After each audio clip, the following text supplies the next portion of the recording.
Hello, you're listening to the Neil Lamptey Show. My name's Joey, and this week I am joined by Neil. Hello, Joey. And by Paul. All right, mate. And by Laurie. All right, mate. How are you, mate? You're right. Right, okay, so third away win on the bounce, making us presumably the best away team in the country, having been the worst away team in the country. What about our moments of the week? Neil, let's start with you. My moment of the week's got nothing to do with what you just said, Okay. so thank you for that setup.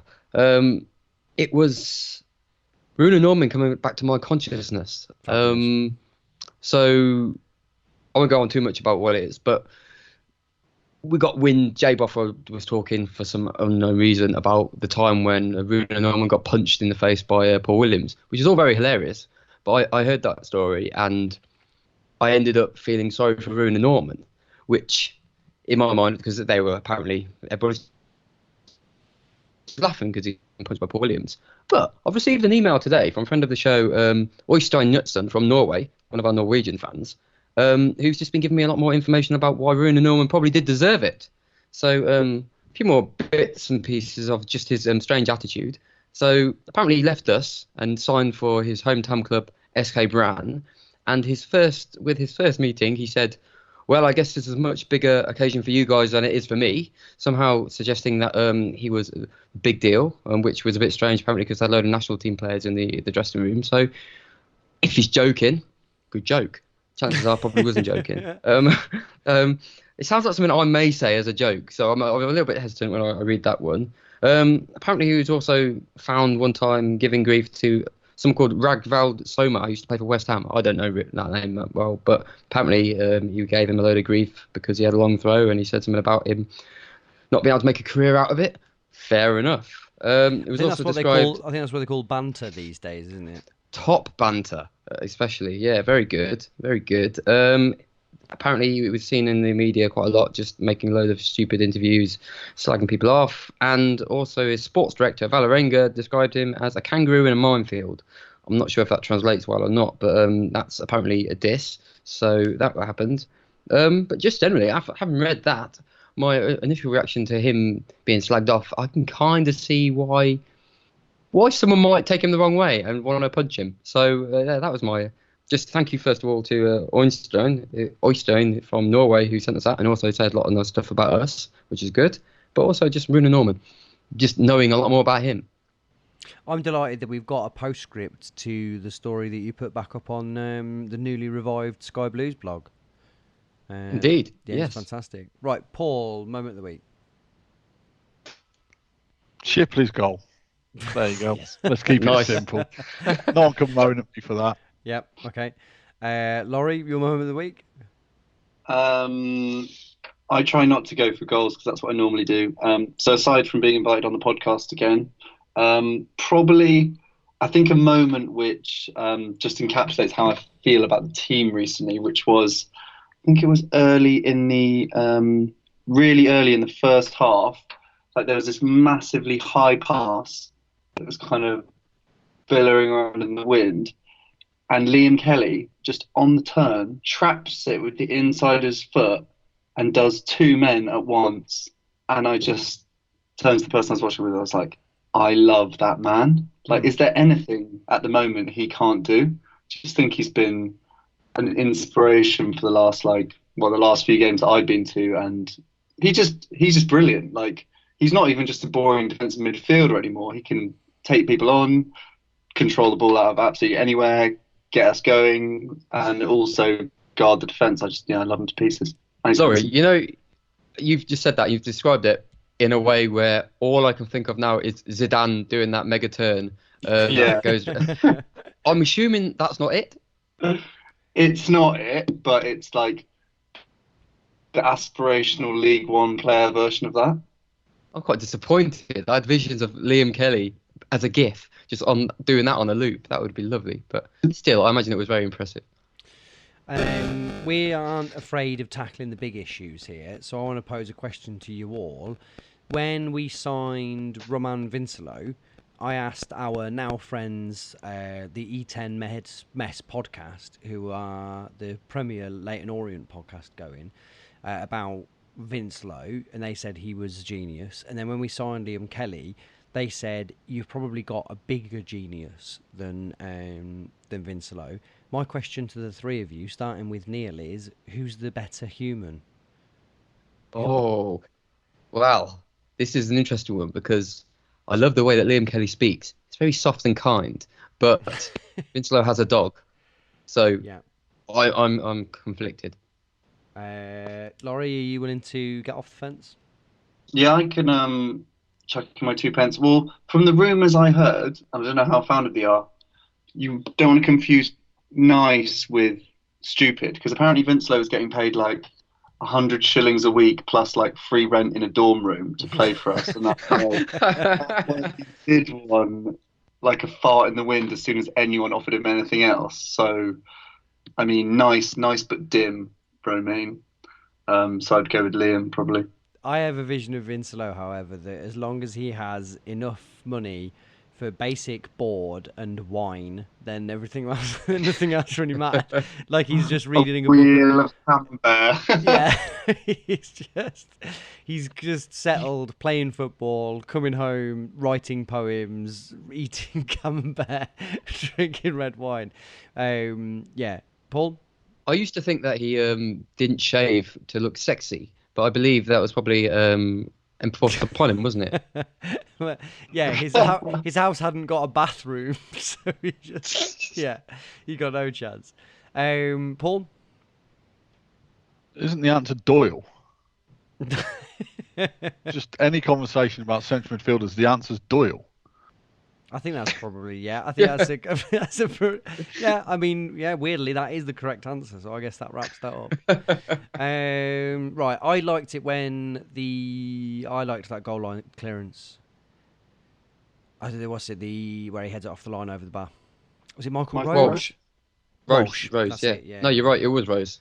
I just thought, again, there's been a few moments recently where you feel like, well, not feel like, because it's simple maths, where we have been ahead by 1 goal and something has happened quite significant. So the penalty missed recently against Tranmere? Yeah. A few other things. I thought that header off the line was just one of those things where you think, okay, this might start turning the favour of the game, or not the favour of the game, but turning the game back into our favour a little bit. You just think it's horrible for a team to sort of put a little run together and then all of a sudden have something like that happen where they just think, well, fuck off, we're not going to do this then, are we?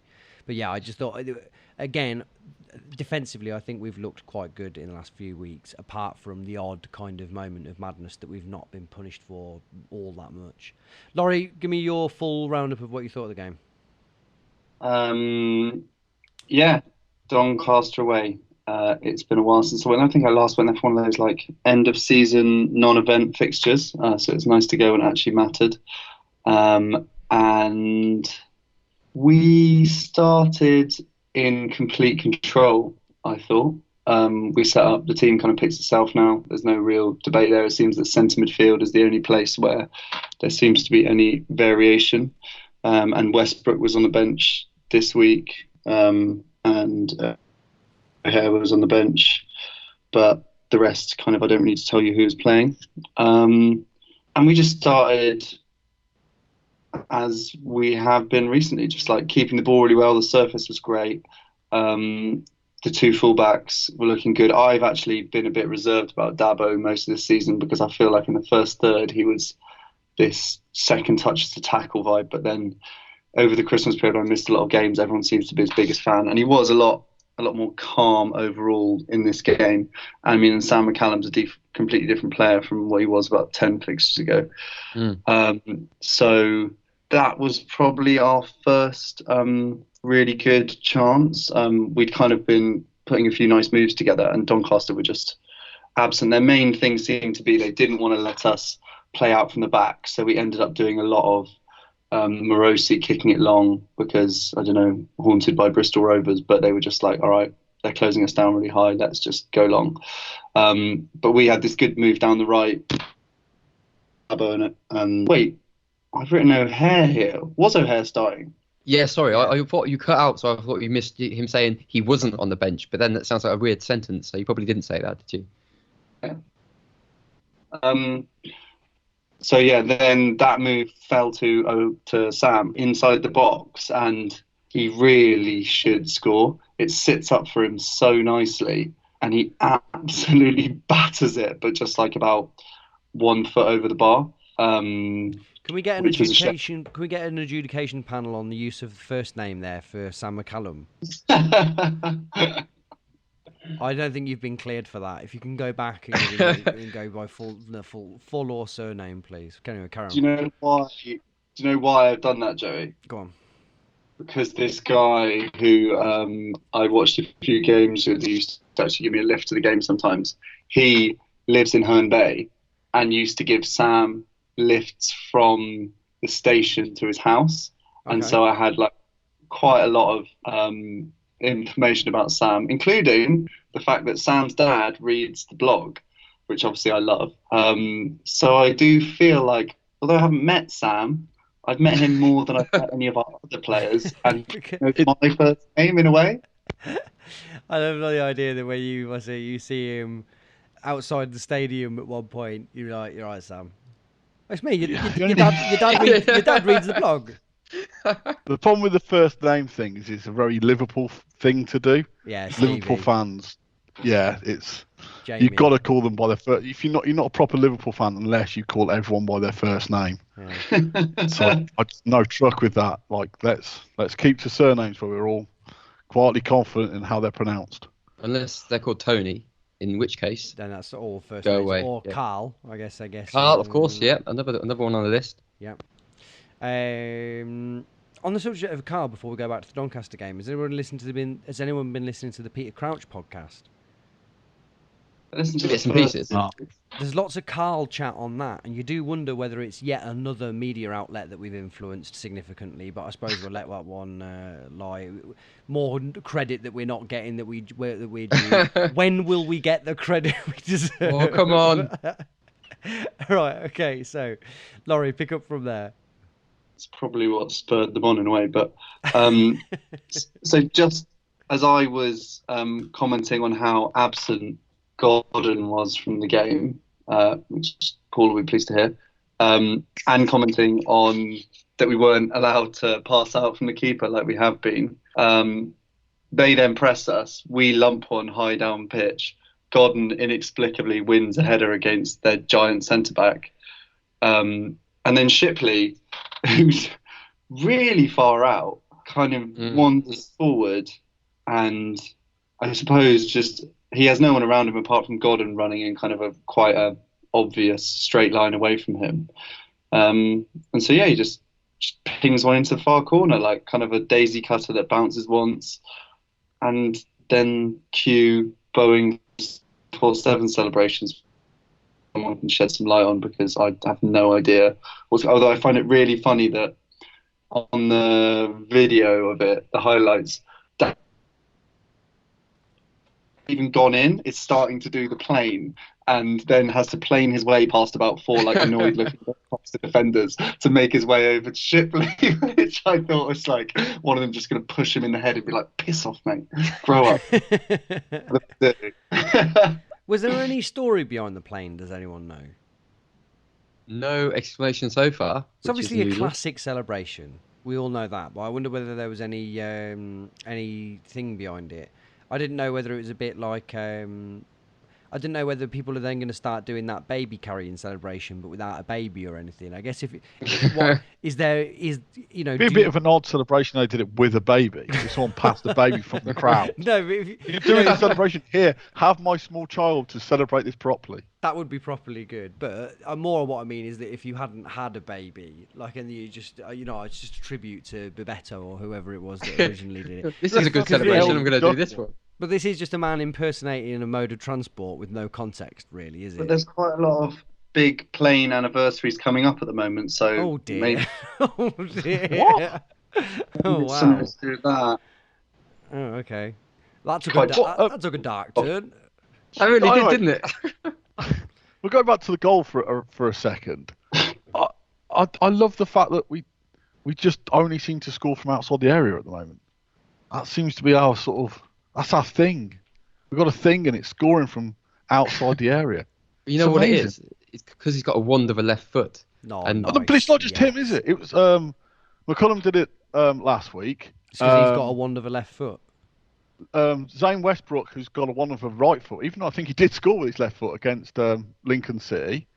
Obviously, Godden's volley against Wickham. Yeah. Apart from the penalties, unless we're scoring a penalty, we're scoring from outside the area. That's what we're doing. We're not deadly inside the 18-yard box. So we've worked out the fact, why fuck with that. Let's just shoot from 25 yards, but keep putting it right in the corner. Because, like you've watched, like Shipley goal, he's a long way out. And every time you watch, you're like, oh, the keeper will save this, because he's got half an hour to look at that. And it's not even like it doesn't seem like it that he's absolutely thunderbolted it into the corner. It's a nice finish, but every time you watch, you're like, the keeper will save it this time. Oh, it's gone right in the corner again. It's very Sunderland-y, isn't it? The one that he's got against Sunderland, it's quite similar to that, I think. Yeah, and it's the same with McCullum against where he scored the other week at home against, who was it when we drew? MK Dons? MK Dons? Yeah, MK Dons. Again, you're watching, it's like, he's a long way out. He hits it pretty well, but every time you're like, the keeper's going to say, oh, it's gone right in the corner. I had the opposite experience of watching Shipley's earlier. I thought the same when I first saw it, and then the last few times I've watched it, I've thought, actually, he's really got hold of that. Considering how far away he is, I think he's just hit it really nicely. The thing is, as well, I think makes it difficult, is that it bounces a number of times, doesn't it? And that must be a nightmare for a keeper. I just think it makes it harder to judge. Laurie, where are we from there? It's fine. Had this unbelievable header to block a certain goal. Then there was quite a long injury break, and then he did it again, but this time it was Dom Hyam who gave the ball away. Ended up with their lad kind of shimmying loads on the edge of the box before getting a shot away, going in the bottom corner, and Kyle just like chucks a knee at it and just gets it round the post. So a rare moment of Hyam looking quite culpable. And then Dabo, it was his turn. From a corner, he just kind of was so laissez-faire. He just like was ambling around with the ball, surrounded by like 4 Doncaster players, and they pounced on him. And on the highlights, it cuts it off, but that one results in a goal as well.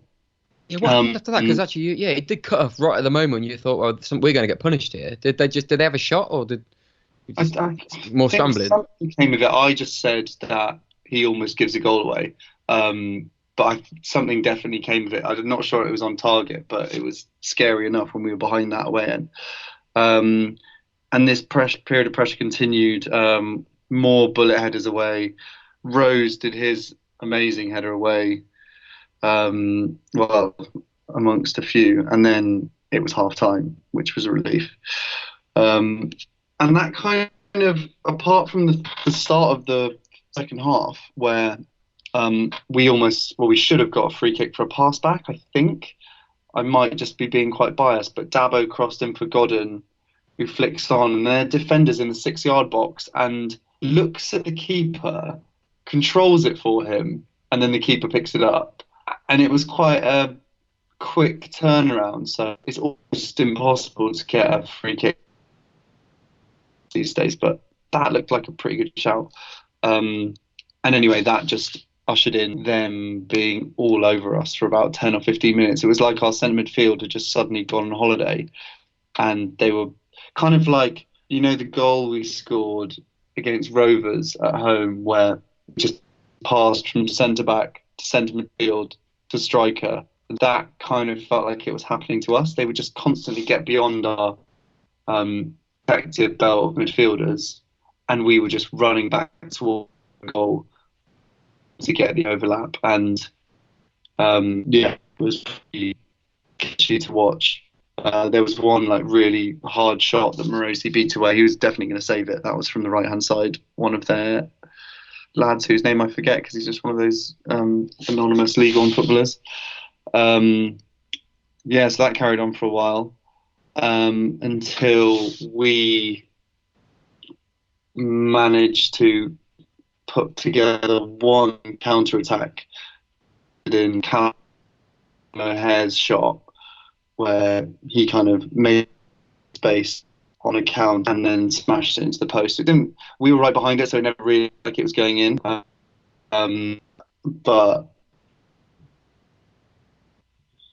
and yeah, there was. I mean, one of the main things I was observing in the second half, and then you can edit it out if you want. But and I don't know if anyone else cared. There was like the biggest swarm of starlings you've ever above the home end. It was kind of like that.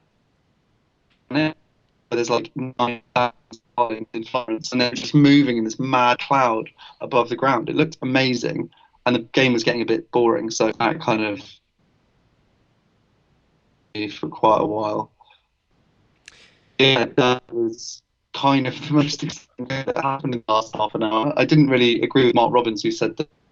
Oh no, it wasn't Robbins. It was in the Cov Telegraph report that the 5 minutes of extra time were really sketchy. I didn't think they were sketchy at all. I think Doncaster had some of the ball, but we controlled it pretty well. Bianca, he made some other subs as well. He brought on Zane. Yeah, he started out relatively easily. Like their real periods of were at the end of the first half and the start of the second half. Okay, any final thoughts on Doncaster then? No, that's good. Let's move things on. Right, okay, so Dom is going to do some previewing, and then we're going to do questions, and then we'll wrap things up.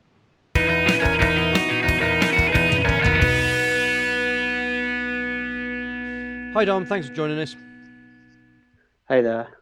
Right then, so Birmingham at what I refuse to call home on Saturday. What can we expect from them?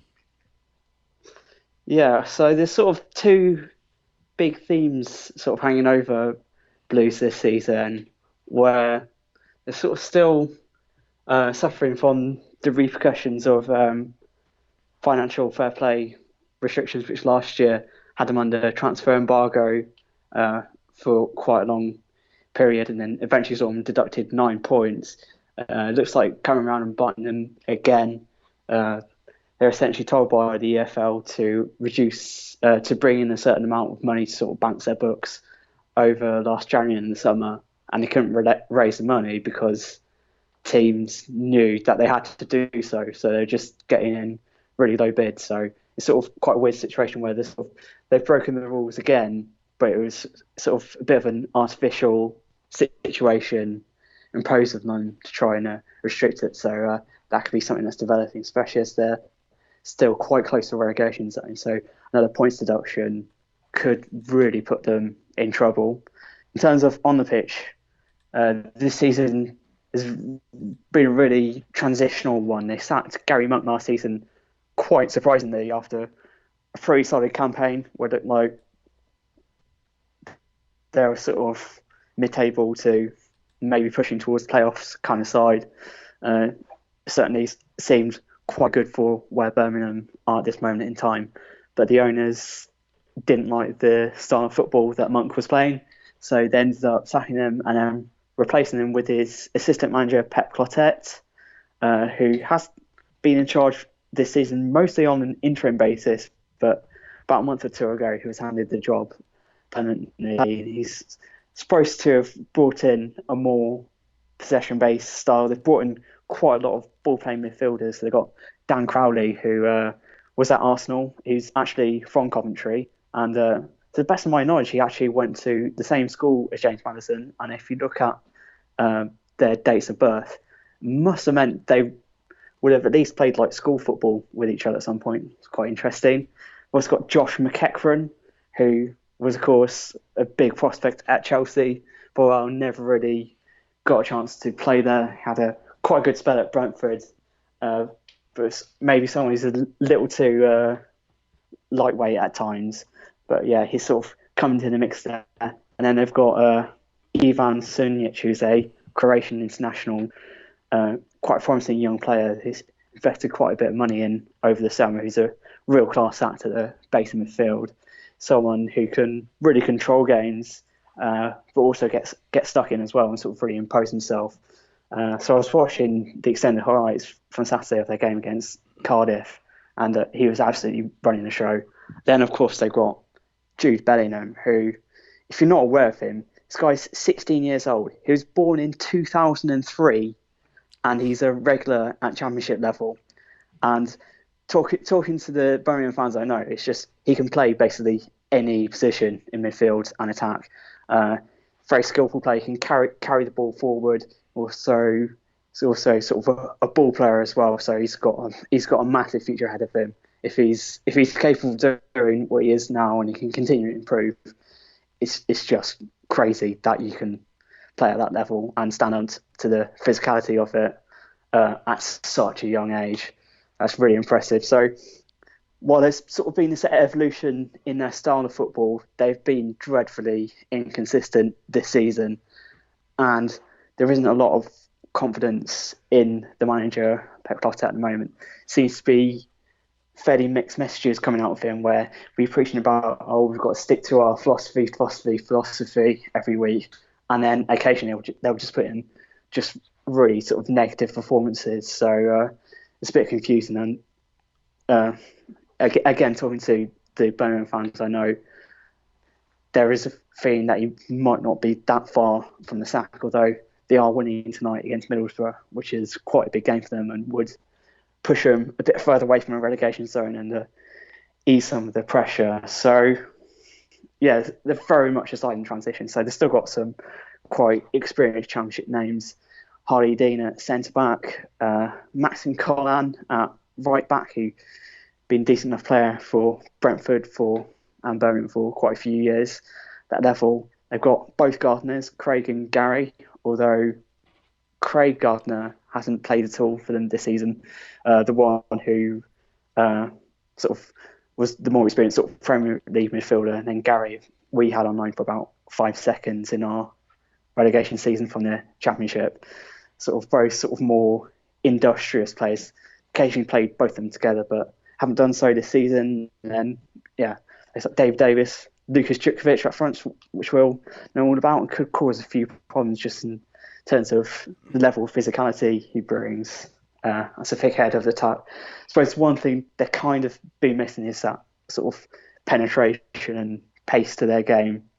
You've got Jeremy Bella, who is sort of the main sort of skill player that's starting regularly at the moment. They do have Jefferson Montero, who was at Swansea for a while in the Premier League. At one point, was looking a really good sort of Premier League winger, and it's just completely gone off it. So yeah, sort of quite an odd team really, and sort of there's lots of different pieces to it, and it hasn't quite all come together. I'm loath to ask for predictions, but I am interested to know, given that this is a kind of league mismatch, about them, an inconsistent team of some quality, us, a team with sort of a level of consistency now this season. What's our relative levels? Is this a fair match-up, or do you think ultimately that they are the better team still? Yeah, I think if you look at the squads, if you look at a player like Ivan Sinic, who they've been able to sign this summer, someone who has started at under 21 level for Croatia, and they spent about £5 or £6 million on. That's sort of the emphasises sort of the golfing quality and resources available to both teams.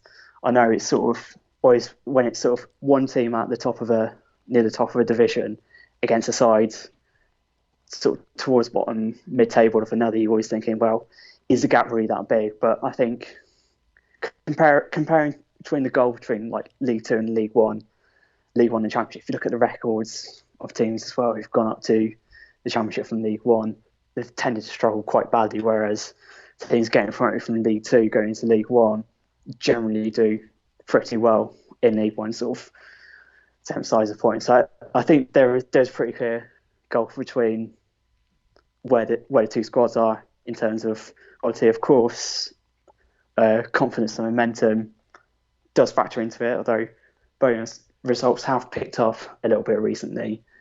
But you'd say going into this match that they are the favourites, but it's not going to be a complete mismatch, I don't think. But there is definitely going to be a case of Birmingham being a step above in terms of the quality they have, and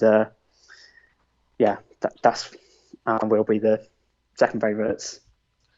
How much do you care? How much do you care about the result?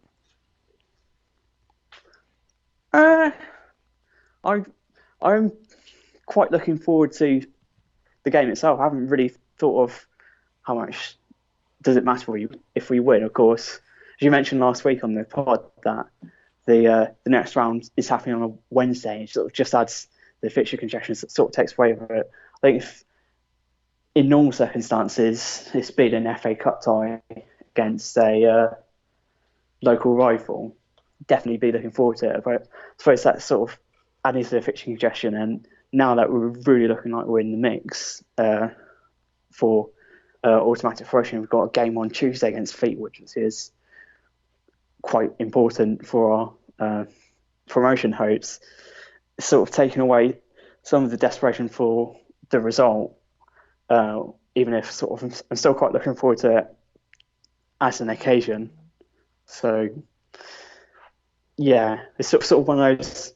I'd like it if we'd won, but if we lost, it wouldn't bother me that much. Fair dues. Right, okay. Thanks, Dom. Thanks, Dom. Right, okay, Paul, you've got some questions for us, haven't you? Yeah, they're in no particular order, but I'm going to go from in the order they're on my phone. From Houchin87, what is the next Shipley to Nuneaton punditry scandal the Neil Lamptey show will perpetrate on an unexpected audience?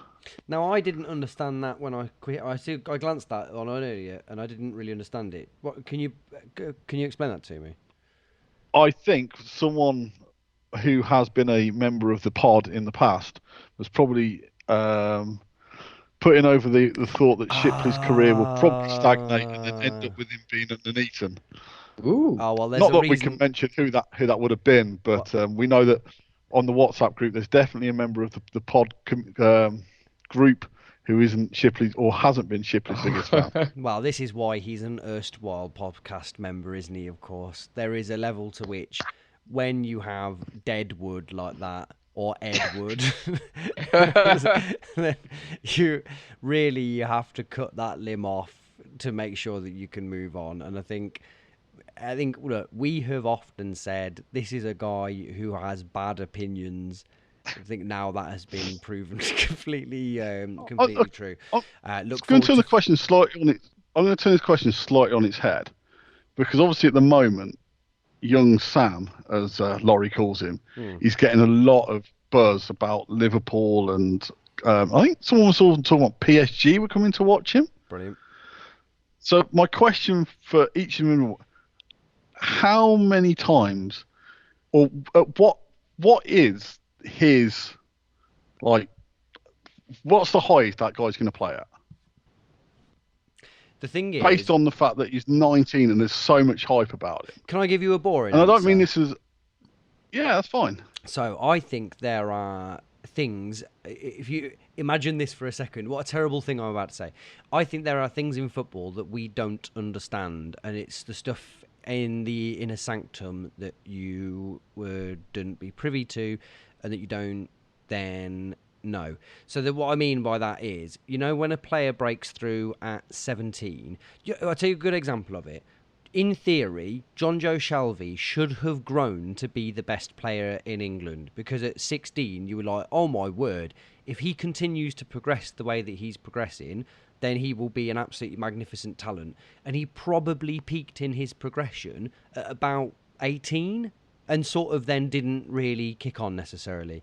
And I wonder whether there is something in the way that McCallum has progressed from the ages of sort of 16 onwards that gives people reason to believe that he will continue to grow and go on. Does that make sense? That there is something either in his mentality, his physicality, his attitude, whatever combination of things causes players to be successful. I wonder if there is something that they see in him that is akin to other players that have gone on to be better at either an older age or that have continued to grow through their career. Does that make sense? There would be something that marks him as being different that isn't necessarily about the exact point he's at now, but that I'd have Yeah. no idea what that looks like. And that is pure conjecture, but it is odd that there is quite so much speculation about him when it does seem that there have been more, spectacular is the wrong word, more obviously gifted players than him, if that makes sense.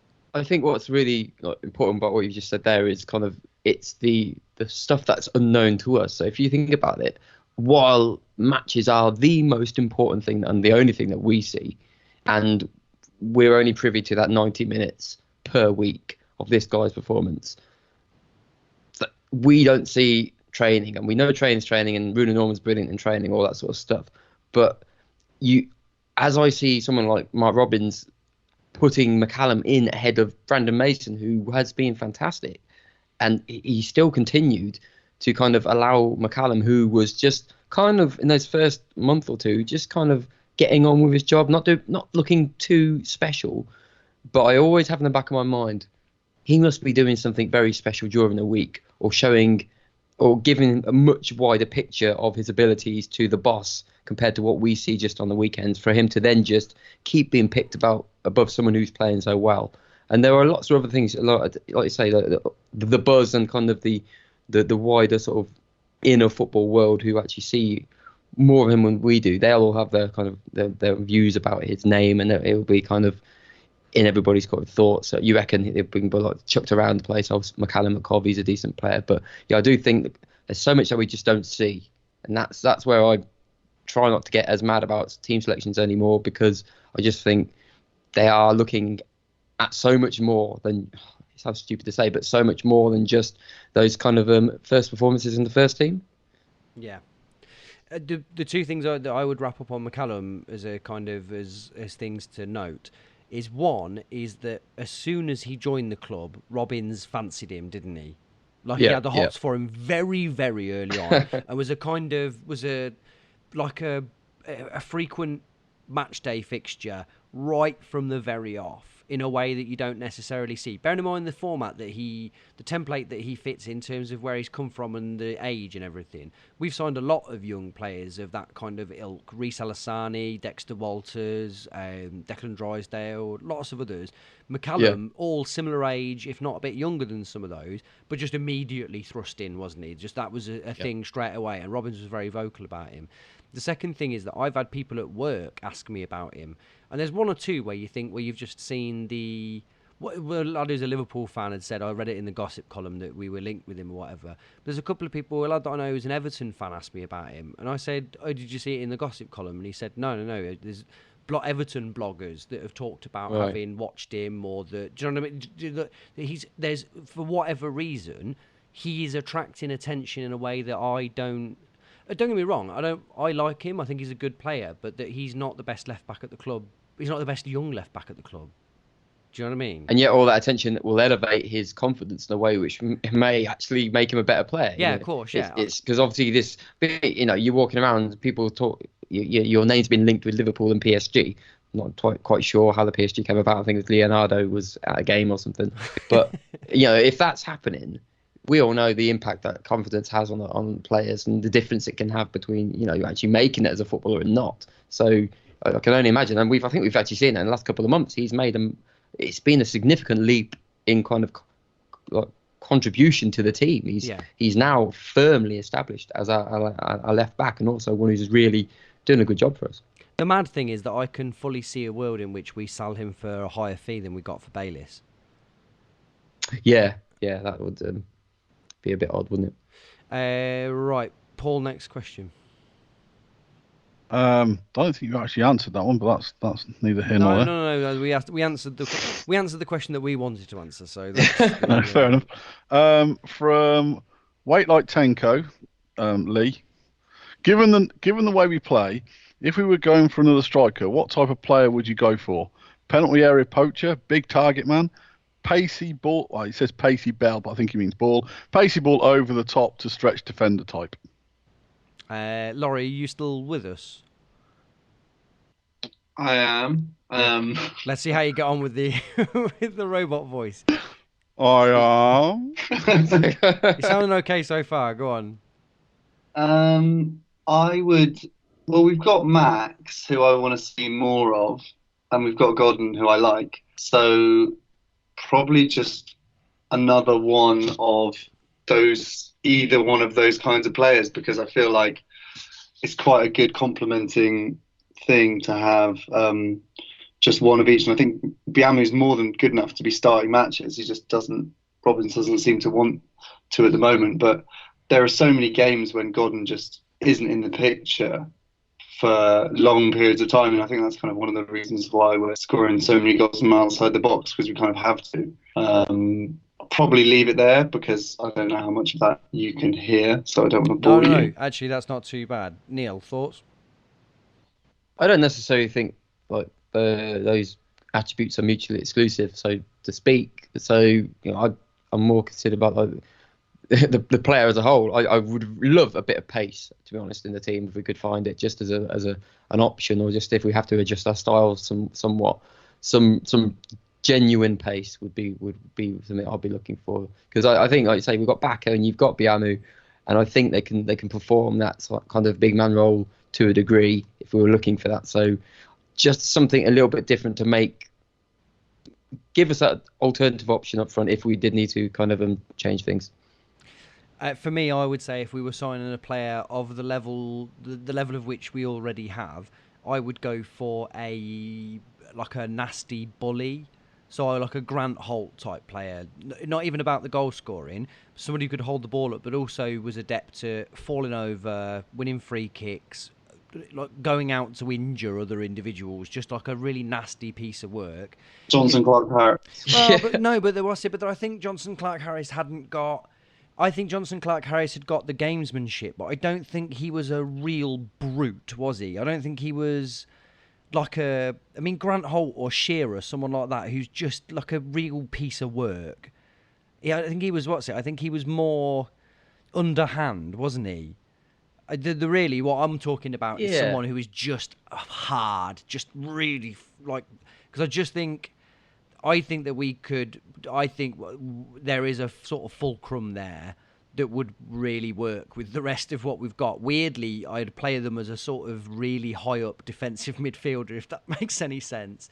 That I think the rest of the players could sort of float around. I think he'd buy you that extra 5 seconds or so that would be really crucial in counter-attacks. If we were going for a player above what we'd got, I like Matt Godden, but I would just replace him with a better Matt Godden. And you're talking about the relative levels of what McNulty was at League Two, where just the sort of player where actually he was good enough that it didn't really matter what sort of player he was just going to score 30 goals because he was just a cut above what else was going on up front. Does that make sense? The problem I think with Godden is that Godden is quite a good player, but Godden is sort of, I think he's currently like the 11th top scorer in League One, and I think that's probably because he's about the 11th best striker in League One. Do you know what I mean? Yeah, all three of you have kind of had not harsh words about Godden, but I didn't realise he was quite so not. You didn't rate him quite as high as I thought he might be rated. But I think that's. Do you think he's better than the 11th best striker in League One? I mean, that's a superb number you've given him, but no, I think you. I don't know. I see that as being quite praiseful. By the way, the 11th best striker in League One. There's a lot of strikers in League One. When you put that context on it, yeah, absolutely. It just feels like obviously there's obviously you say we need just a better Matt Godden, which obviously everybody needs a better player than we've got. But I don't think he's looking quite. Personally, I think he's looking like a good striker for us. And we said the other week, let's give him some games to bed in once he's had injury, and I think he's kind of moving in that direction. I don't think, obviously we're not slagging him off. But no. I should be clear. I'm not saying we need a better Matt Godden. I'm saying if I got to choose a demographic, a sort of a type of striker, then if we were going to go like for like, in terms of qualities, I would get a different one than we've got now, because I think we've got a perfectly good Matt Godden. I think if we'd got the ability to sign a player a cut above, I think the type of player Godden is quite useful for us. But if we could get a better one, someone that was scored more goals, then that's what I'd go for. But dynamically speaking, we don't need another goal scorer like him. I think we'd be better served by having a player that would facilitate the rest of the play a bit better. So I I'm see. not. I'm I think I'm being over. criticising. I think you're being sensitive to Godden. Yeah. Definitely, yes, exactly. I don't know why. I feel defensive towards him, and I'll have to figure that one out. Have you been hired to publicise him in a way as a sort of response to the fact that Paul has been hired to publicise Bakayoko? Who, by the way, you've been very quiet on Bakayoko so far today, Paul, I notice. Paul's still not talking. Very, very quiet. Well, no, but just bearing in mind your media strategy at the minute, I just thought, is that part Bakayoko of didn't the... play. It's never stopped you before. Couldn't play. Well, I mean, sort of. I mean, yeah. Yeah. I mean, well, I'm not. I can't be asked to go down the Godden route again. I think we've done that a bit to death. So, what do you mean, Paul? You like Godden, which is fine. I don't care. You're agnostic. You're agnostic, aren't you? Yeah. I'm not a fan or against it. I just, as we discussed last week, I'll say games on what I've seen.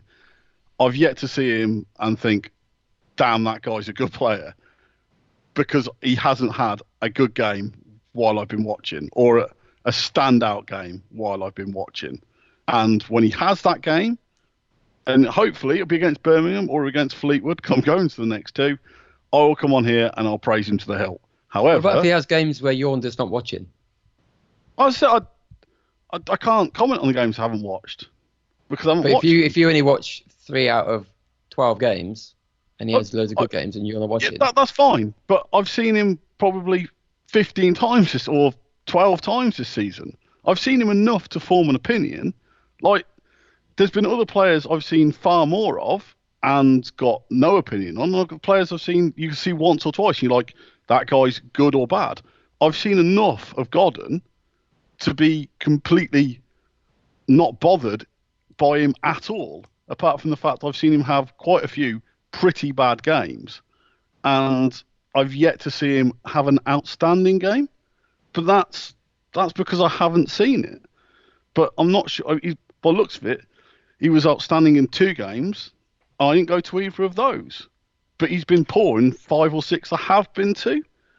But if he'd have been great in those 5 or 6 games, I'd have said it. Because, as I said, I don't care. I want him to be good. But I'm not. You're open I'm never going to come on here and. You boycott every game that he plays well. Well, I mean, I just happened to have missed the 2 that he did. But it's just the way it works, isn't it? As I said, it's a bit like the whole Bright thing from last season. If you only watch Bright at home, he was a goodish player. You only watched him away, he was an amazing player.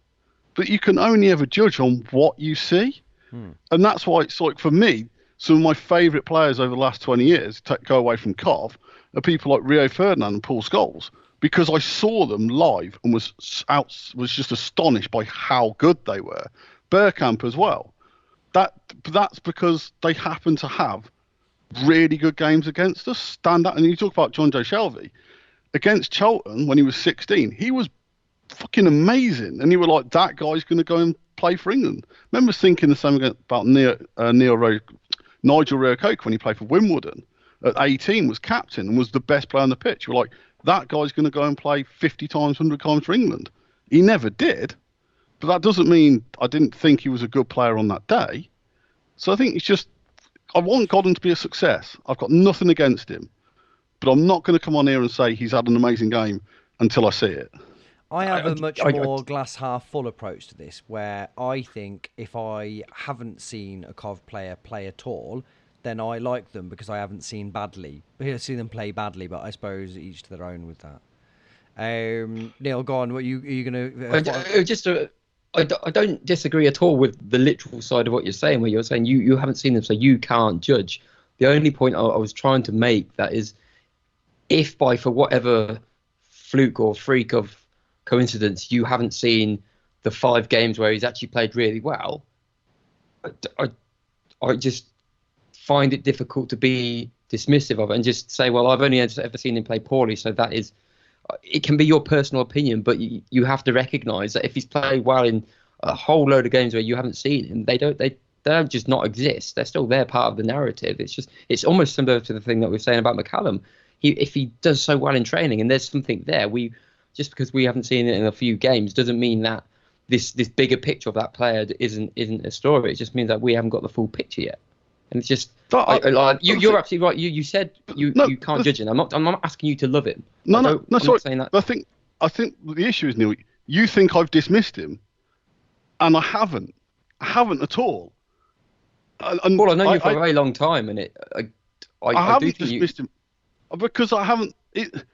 My issue, and I said this on last week's pod, I want another striker. I want another striker because it's not about Godden and it's not about Biamu. It's about Bakayoko and Huula. I don't trust them, and neither does Robbins. So basically, at the moment, we're going into the last 20 games of the season where we could easily win promotion. We could win the title with 2 strikers. Now, if Godden gets injured again, we're down to Biamu and 2 strikers he doesn't trust. I want us to sign a 3rd striker who he trusts and will bring on and will play. But that doesn't mean I want him to replace Godden or Biamu. It just means I want us to sign another striker. I agree. Now, that's always been my point on this. I haven't dismissed Godden because I said I haven't seen him enough to really sort of be, yes, he's brilliant or he's just going through a bad patch. I just like us to have that 3rd option. And that's what my point was last week. And it's my same point. I just want us to have a 3rd option. Now, hopefully, as I said, Godden will play really well on Saturday, score a couple of goals and have a great game. If he doesn't, then maybe Biamu deserves to start against Fleetwood, because the last time Biamu played, he scored twice and had a really good game.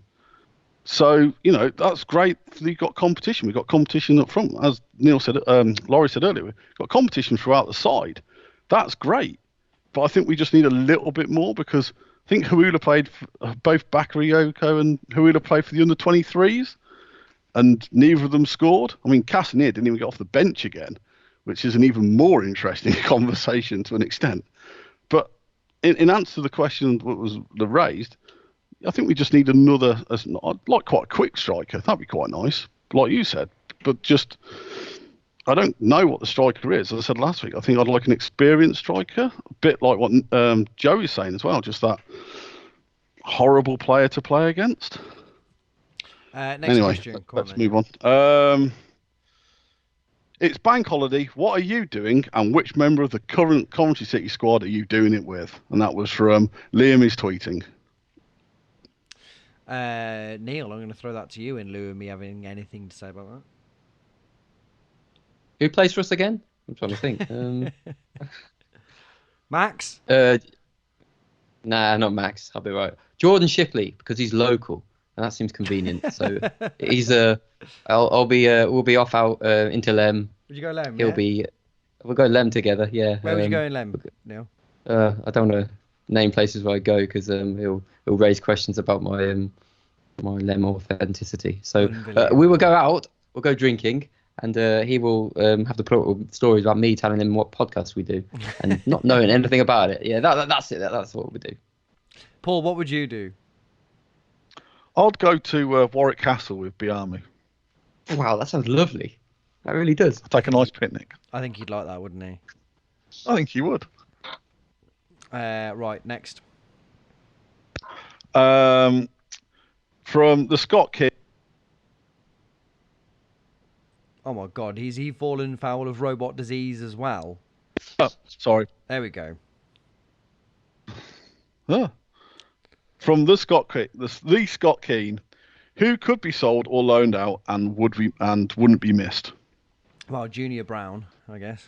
He's gone. To be honest with you, Ponticelli scored for the under 21s, 23s, whatever they're called these days. I like development squad. I saw briefly on Twitter that the Telegraph had quoted him as saying, I want to play number 9 for Coventry and score goals. And I liked what a definitive statement that was. Yeah.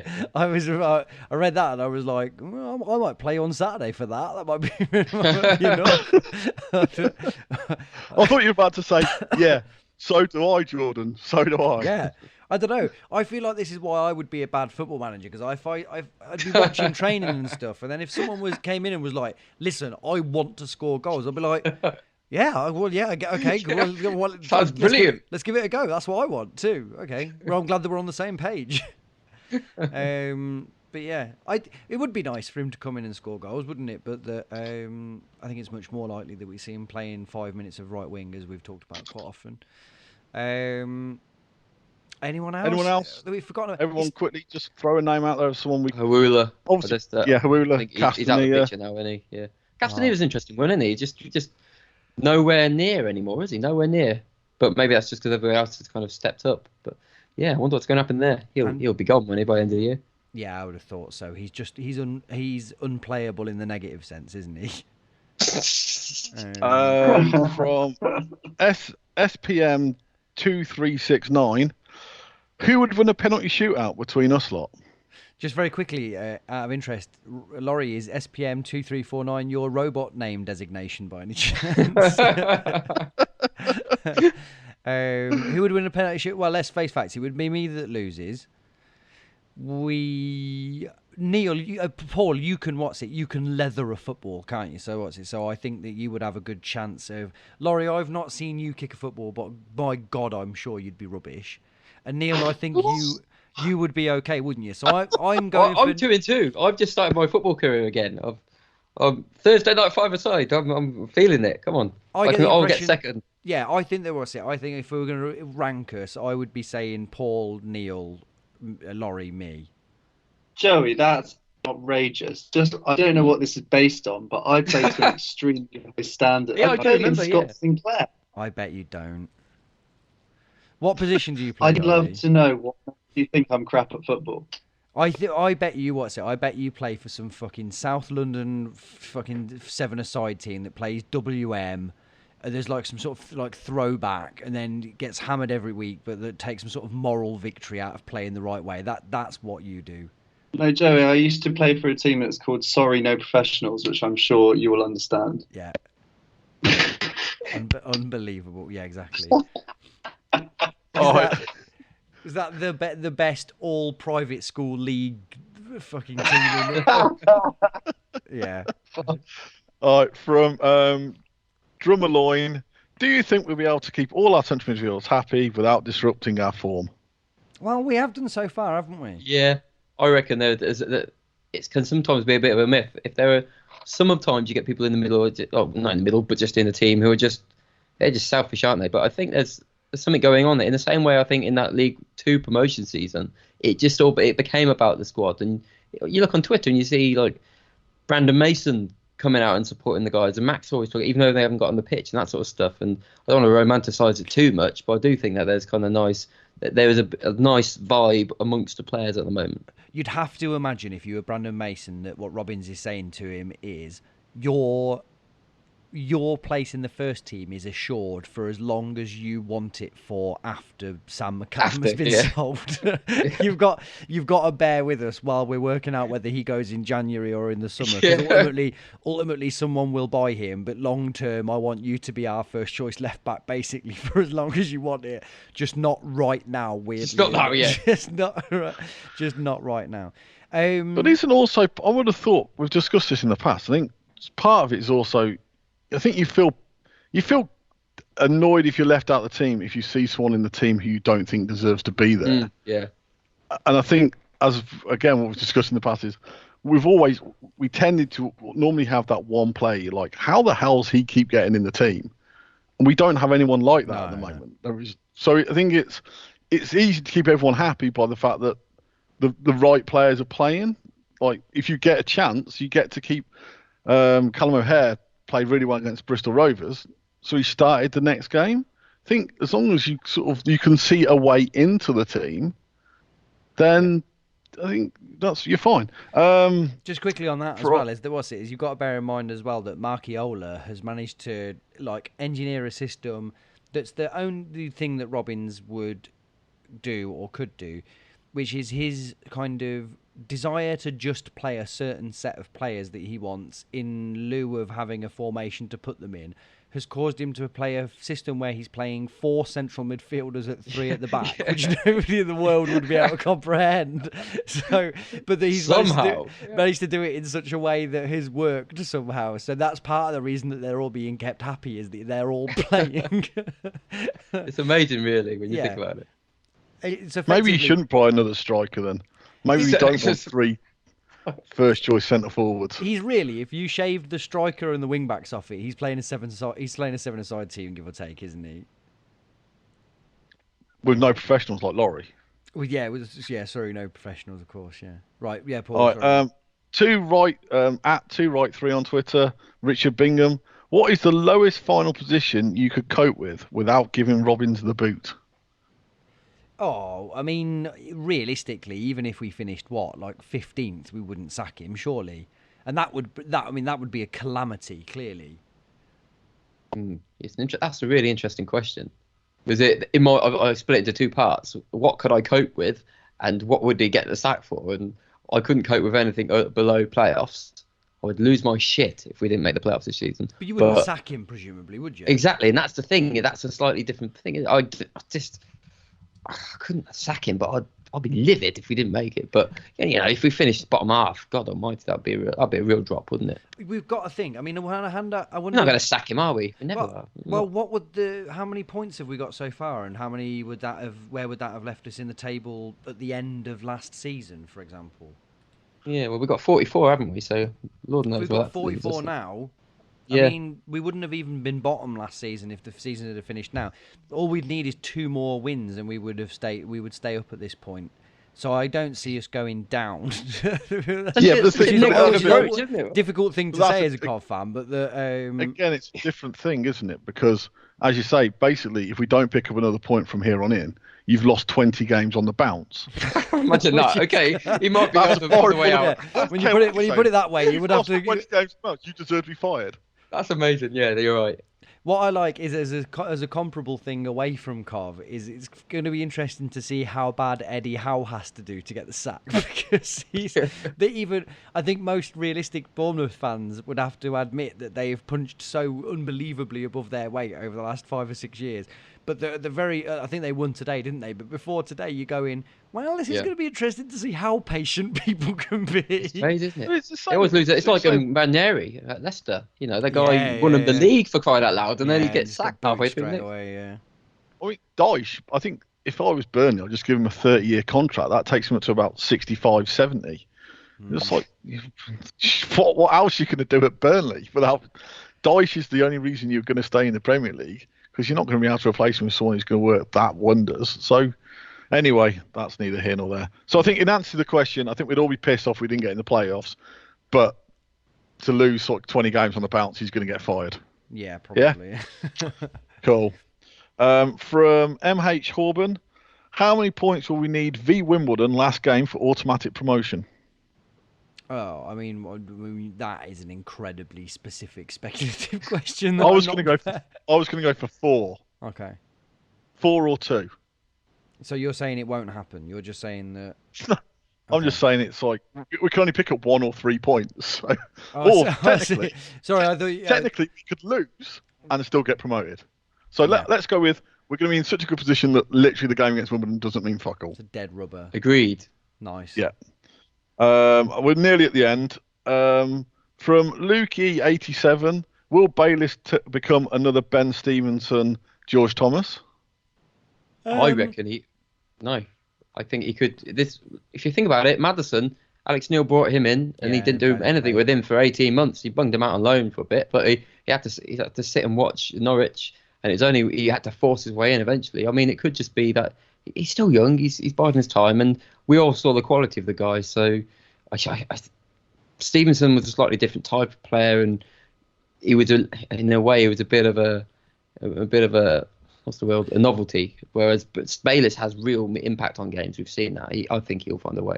Fabinho barely played for Liverpool for the first 6 months, brought in gradually. Now he's considered to be one of the better holding midfielders in the world. Likewise, Naby Keita's now starting to rise to prominence to a certain extent after 18 months of sitting around.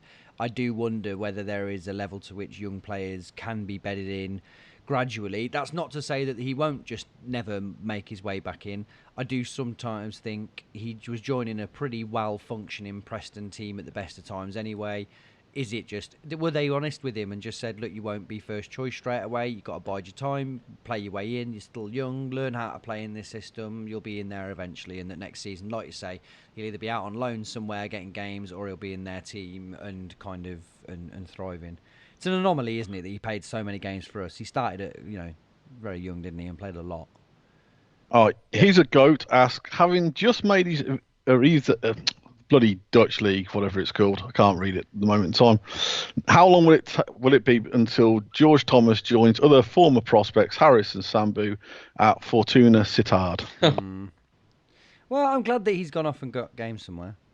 Yeah. See, I think it's easy to be very, bitter and schadenfreudery about George Thomas, but I think everyone would just like him to do well, wouldn't they? I don't think anybody wants. He didn't leave under a bad cloud, did he? He just had an opportunity to join the club from the city where he's from and possibly play in the Premier League, didn't he? He had to take that opportunity because my personal view of him as a player was I thought he was a perfectly fine player, but I think they were probably taking a bit of a punt on him based on some highlights. That's probably obviously they would have looked at him and he looked decent enough to take a look at, but I don't think he was a standout. So he's done very well to get himself that move and almost elevate his. Do you ever wonder it's whether the same as McCallum, though, isn't it? It's the same sort of thing. Where, as you said earlier, they probably knew about George Thomas from the age of 12.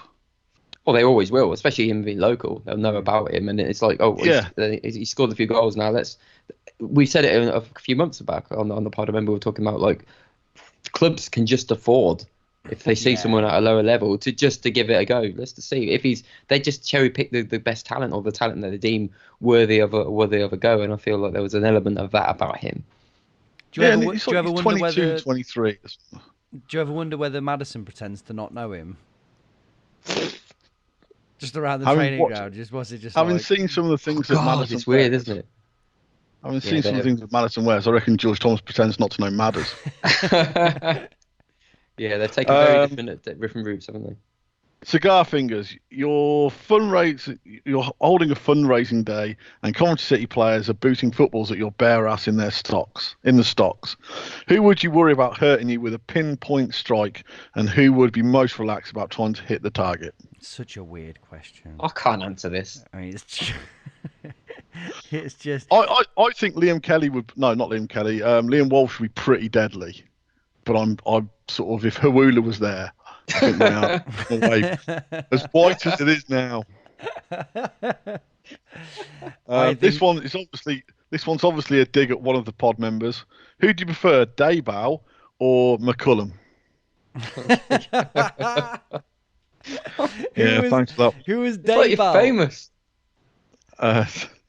Dabo. I wonder if that's Dabo. Brilliant. Even when you were correcting the pronunciation of it to say the name of who it was, you've gone for a second different mispronunciation.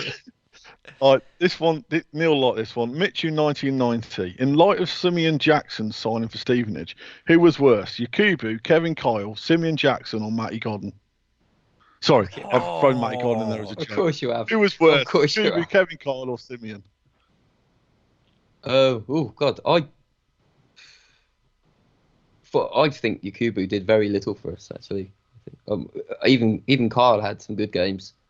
I would go, but I think Yakubu. Jackson got the ball quite a bit. That was nice. Yeah, but to be fair to Yakubu, I knew you weren't going to grasp on. Yakubu, we should never have signed.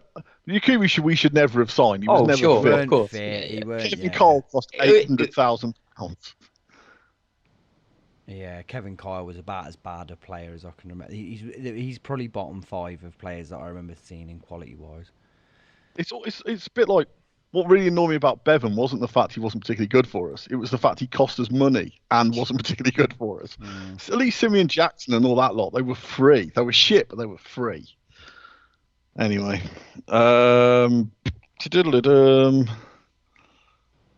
don't think we can be asked with those couple of questions. I think that'll do. I think we've a lot of questions. I think that'll do. Yeah. Oh, actually, last question from Andrew Shorty. Lot of love from the pod recently about our current shithousery goal celebrations in front of the opposing fans. But what are your favourite Cov goal player celebrations of all time? I like the Leon Clark shirt off, absolute disbelief. For the Preston goal for the Preston, third, yes, where all three of them know that all three of them were offside and none of them got called offside. I like the Vincelo celebration against Burton, where he is celebrating the goal by telling the referee that he was either not touching the ball or not offside, whichever one was seemed most convincing. What else have we got? That's I remember Dion scoring Huckabee scoring an absolute screamer and then running to the corner flag and not knowing what to do with himself. Was that the against Everton, weren't it? I think. Or something like Was it Everton? Yeah, he didn't know if goal. he scored, have I not scored? Yeah. None of his teammates, like these days, if you celebrate, your teammates celebrating with you. At that point, Huckabee celebrating, and all of his teammates like, yeah. Fair enough. Was it this season or last season? Bakayoko celebrating with against the Walsall fans, giving it stacks to them.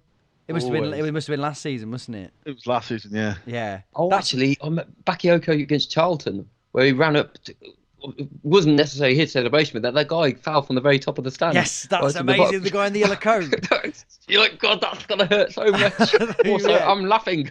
He looked like the boulder in Indiana Jones, didn't he? He gave it it was a real tumble.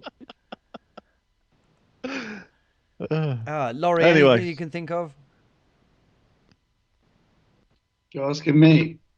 Yes. Oh God. So we'll get him out of the pantry. Well, let's take that as a no. Right. Okay. Any final things before we wrap up? To be fair to Laurie, he's better with the written word than he is on the pod. No, he's fantastic on the pod when people can hear him. But yeah, apologies for some of the sound issues, guys. We've tried as best as possible to fight our way through it, but that's showbiz. So right, okay. Thank you very much, Laurie. Cheers, mate. Thanks, Paul. Cheers, buddy. And thanks, Neil.